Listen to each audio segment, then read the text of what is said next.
coming from Mad Animation. Review bombing became a major problem and was heavily cracked down on. I've actually touched on review bombing once before, back in my Henry Stickmin flashlight video. I actually voiced my suspicion that infiltrating the airship was a victim of review bombing, pushing it way down in the but after speaking with a Lock Legion member directly in the comments of that video, I learned that those crews simply didn't have the active user base at that time to execute a review bomb.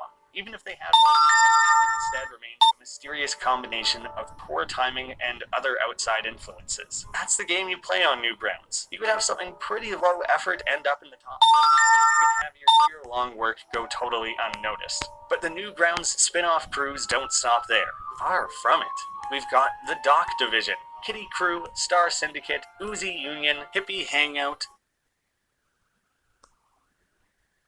member directly in the comments of that video. I learned that those crews simply didn't have the active user base at that time to execute a review bomb, even if they had wanted to. That one instead remains a mysterious combination of poor timing and other outside influences. That's the game you play on Newgrounds. You could have something pretty low effort end up in the top 5, and you could have your year-long work go totally unnoticed. But the Newgrounds spin-off crews don't stop there. Far from it. We've got the Dock Division, Kitty Crew, Star Syndicate, Uzi Union, Hippie Hangout, Robot Rangers, Block Band, SOCOM Squad, Barney Bunch, and in the top 5, and you could have your year-long work go totally unnoticed. But the Newgrounds spin-off crews don't stop there. Far from it. We've got the Dock Division, Kitty Crew, Star Syndicate, Uzi Union, Hippie Hangout, Robot Rangers, Block Band, SOCOM Squad, Barney Bunch, and the Glock Group. Most of which were created, had about 2 members join, and dissolved again 48 hours later. I'm fairly certain there are others I'm forgetting, as so many of them kind of failed to catch on. They're a bit harder to track down. The Kitty Crew and Star Syndicate were definitely the 2 I remember the most, and neither of them for the right reasons.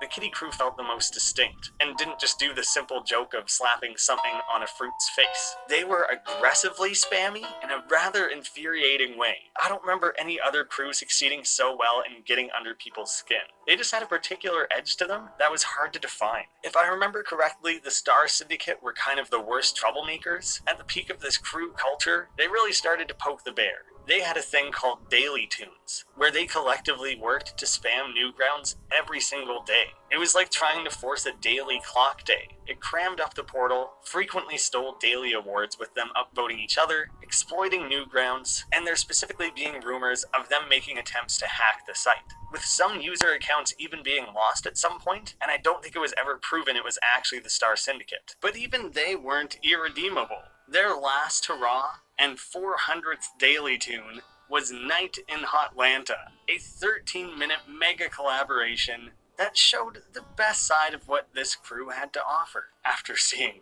so much of the worst of what they had to offer. Many of these spin-offs started eating each other. There was some pretty legitimate warring, and the rivalries weren't quite so fun anymore. That's part of why many of them kind of dissipated and left Newgrounds over time. It didn't really have that fun-loving side to it that made people want to stick around. Any of these many spin-off crews was generally regarded as a ripoff, and were often started by ex-Clock Crew members who were banned for one reason or another. But just as frequently, it's simply someone who wanted to have a laugh and belonged to several of these groups with alts for each. They are ripoffs of a ripoff, and instead of becoming the loathsome part of the community they once were, crews are now seen as a silly subculture and something to be taken lightly and joked about. The various crews poke fun at one another, collaborate all the time, and exist in this meta culture that is crews all the way down. But the Clocks were always the original, and while once a year we go buck wild and try to push anything and everything through the portal, the Clocks have developed into a well-realized and well-loved world filled with wacky characters and dedicated creators.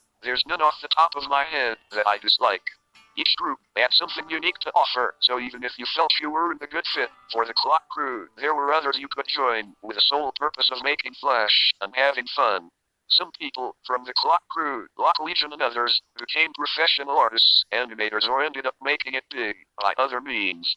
If the groups can help some people get started with what later became their careers, then I think it's all worth it. If you've never celebrated a clock day, head on over to Newgrounds and take a look at the chaos. It is a legacy that has carried on through yearly clock days, an official forum that remains active, and a continuous stream of both new members and the occasional oldie who returns to the fold. Many prominent creators even have their own alts, and have joined in, stepping outside the usual pressures of creating something at your fandom's expected quality. Strawberry Clock themselves started as an alt, so it makes perfect sense so many others would take this approach. If anyone's curious what Strawberry has going on outside of Newgrounds and outside of the Clock Crew, I work at EA now as a coder, and I'm doing a bit of contract coding work on the side. One of them is with a Japanese game dev. I also have an indie game I'm trying to get off the ground that's kind of like Pokemon, but deeply rooted by Far East folklore and mythology. Always keeping myself busy. All of this spawning from that random,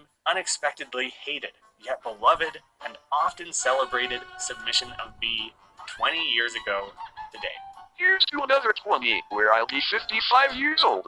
I didn't think clocks would last this long, but they have, so it's not unrealistic to think that maybe it'll still be around then.